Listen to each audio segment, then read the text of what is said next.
அனைவருக்கும் வணக்கம். நம்ம யூடியூப் சேனலில் ரெகுலராக ஃப்ளோர் மில் பற்றி நம்ம பார்த்துட்ருக்கோம். ஃப்ளோர் மில்க்கு தேவையான மிஷினரிஸ் எங்கே வாங்கலாம், அதுக்கு எவ்வளோ ஸ்பேஸ் தேவை, அதுக்கான ஈபி கனெக்ஷனு, அதோட காஸ்ட் எவ்வளோ வரும், மிஷினோட காஸ்ட்டு, அதோட ஒர்க்கிங் ப்ராசஸ் எல்லாமே பார்த்துட்ருக்கோம். அதை தொடர்ந்து இன்றைக்கி நம்ம பார்க்க போகிறது இட்லி தோசை பேட்டர் மிஷினு. அந்த மிஷினை காமி இது ஃபுல் அண்ட் ஃபுல் பார்த்தீங்கன்னாக்கா உங்களுக்கு ஸ்டெயின்லெஸ் ஸ்டீலில் வருது. இதோட காஸ்ட் பார்த்தீங்கன்னாக்கா 31,000 இன்க்ளூடிங் 2 HP மோட்டர். மற்ற மிஷினுக்கெல்லாம் பார்த்தீங்கன்னாக்க 7 HP 5 HP யூஸ் பண்ணியிருக்கோம். இந்த மிஷினுக்கு வந்து 2 HP மோட்டர் வந்து என்எஃப். இதோட காஸ்ட் வந்து 2 HP மோட்டரோட இன்க்ளூடிங்காகவே உங்களுக்கு 31,000 தான் வரும்.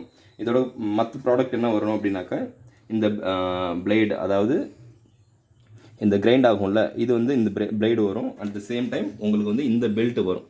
ஸோ இந்த மெட்டீரியல் எல்லாமே தான் இந்த 31,000 கவர் ஆகும்.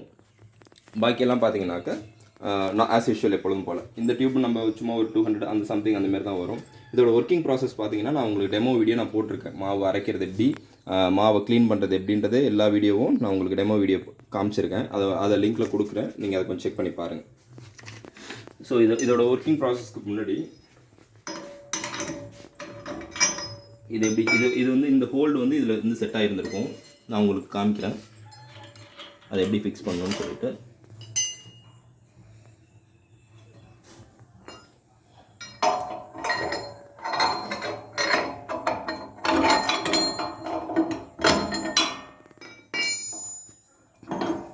இது ஃபுல் பார்த்தீங்கன்னா உங்களுக்கு ஸ்டெயின்லெஸ் ஸ்டீலில் தான் வரும்.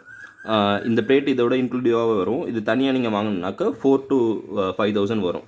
இதுக்கான க்யூரிங் சார்ஜஸ், இந்த ஷார்பன் பண்ணுறோம் பார்த்தீங்களா, இதுக்கான சார்ஜஸ் வந்து ஒரு 600 வரும். அந்த மிஷின்லலாம் பார்த்தீங்கன்னா உங்களுக்கு இரும்பில் இருக்கும். இது மாவு மிஷின்றதுனால இட்லி தோசை பேட்டர் தண்ணி அதிகமாக புழங்கக்கூடிய இடம்ன்றதுனால ஃபுல் அண்ட் ஃபுல்லாக அவங்க ஸ்டெயின்லெஸ் ஸ்டீலில் கொடுத்துருக்காங்க. ஸோ உங்களுக்கு டெமோ பர்பஸ்க்காக நான் இதை ஓப்பன் பண்ணி காமிக்கிறேன்.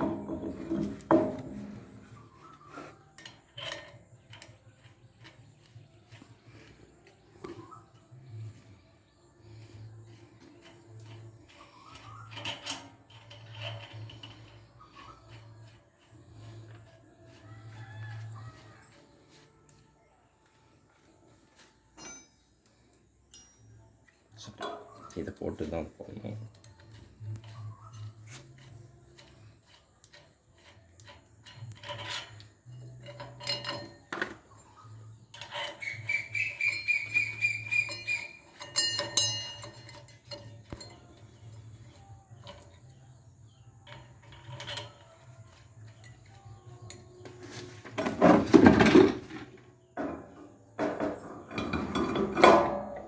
இப்படி வச்சு நம்ம டைட் பண்ணிட வேண்டியதான்.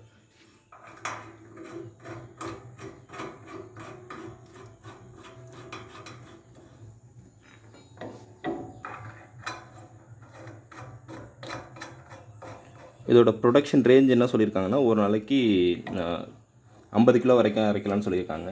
நாங்கள் வந்து ஒரு நாளைக்கு வந்து ஒரு 10லேருந்து 15 கிலோமீட்டர் அரைச்சிட்ருக்கோம். இதுலேருந்து வர்ற 1 கிலோவுக்கு எவ்வளோ ப்ரைஸ் ஃபிக்ஸ் பண்ணுறோம் அப்படின்னாக்க, நாங்கள் போடுற ப்ராடக்ட்டுக்கு வந்து 25 rupees நாங்கள் ஃபிக்ஸ் பண்ணுறோம். 1 கிலோ மாவு வந்து நாங்கள் விற்கிறது வந்து 25 rupeesக்கு சேல்ஸ் பண்ணுறோம். வந்து அரைக்கிறவங்களுக்கு 15 rupees வந்து சார்ஜ் பண்ணுறோம் 1 கிலோவுக்கு. ஸோ இதுக்கு டேக்ஸ் என்னன்னு பார்த்தீங்கன்னாக்க 2.5% CGST, 2.5% வந்து SGST, ஒட்டுமொத்தமாக 5% தான் இதுக்கு டேக்ஸு. இந்த சைடு வந்து அப்படியே காமி. இதுக்கு வந்து நம்ம ஸ்டார்டர் வந்து நம்ம தனியாக வாங்கணும். ஸ்டார்டர் வந்து உங்களுக்கு 3.2 அந்த ரேஞ்சு வரும். 3200 அந்த ரேஞ்சுக்கு வரும். இந்த ஸ்டார்டர் வந்து நம்ம தனியாக வாங்கணும். இந்த ஸ்டார்டர் பற்றி நான் ஒரு தெளிவான வீடியோ நான் உங்களுக்கு போடுறேன், எந்தெந்த ஹெச்பிக்கு எவ்வளோ ஸ்டார்டர் வாங்கணும்னு சொல்லிட்டு. இந்த நம்ம சீரியஸில் போடுற வீடியோஸ் எல்லாமே பார்த்தீங்கன்னாக்க சாக்கியதைங்க. இந்த சீரியஸில் நம்ம போடுற வீடியோ எல்லாமே பார்த்தீங்கன்னாக்க எஜுகேஷன் பர்பஸ்க்காக மட்டும்தான், ஒரு நாலேஜ் சோர்ஸ் கிடைக்கணும் அப்படின்றதுக்காக. ஏன்னா நான் மிஷின் ஆரம்பிக்கும் போது எந்த விதமான சப்போர்ட்டும் எனக்கு இல்லை. நானாக தேடி தேடி போய் பார்க்கும்போது நிறைய டிஃபிகல்ட்டிஸ் இருந்தது. அதனால் இந்த சீரியஸில் போகிற வீடியோஸ் எல்லாமே ஒரு கம்பெனியை ப்ரொமோட் பண்ணுறதோ, இல்லை இந்த கம்பெனியில் தான் ப்ராடக்ட் வாங்கணும் அப்படின்னு சொல்கிறதோ, எந்த மாதிரியான அட்வர்டைஸ்மெண்ட் மோட்டோவும் கிடையாது. முழுக்க இது நாலேஜ் பர்பஸ் தான். இதுலேருந்து நீங்கள் இந்த வீடியோ மூலமாக பார்த்துட்டு உங்களுக்கு இது தேவையான நாலேஜ் எடுத்துகிட்டு உங்களோட ஓன் டிசிஷன்ஸில் மிஷின்ஸ் வாங்குறதா இருக்கட்டும், டிசிஷன்ஸ் எடுக்கிறதா இருக்கட்டும், இது எல்லாமே உங்களோட ஓன் நாலேஜ் படி பண்ணிக்கோங்க. இது குறிப்பாக சொல்லப்போனால் எந்த கம்பெனியும் எந்த பிராண்டையும் நாங்கள் ப்ரொமோட் பண்ணுறது கிடையாது. இது வந்து முழுக்க என்னோட அனுபவத்தை உங்கள்கிட்ட ஷேர் பண்ணிக்கணும் அப்படின்ற ஒரே ஒரு விஷயந்தான். இந்த வீடியோ உங்களுக்கு பிடிச்சிருந்ததுன்னா லைக் பண்ணுங்கள், கமெண்ட் பண்ணுங்கள், ஷேர் பண்ணுங்கள். உங்களுக்கு ஏதாச்சும் டவுட் இருந்ததுன்னா அதை கமெண்ட்டில் சொல்லுங்கள். நாங்கள் கண்டிப்பாக அதை வந்து டிஸ்கிரைப் பண்ணி கண்டிப்பாக ஒரு வீடியோ போடுவோம். தேங்க்யூ.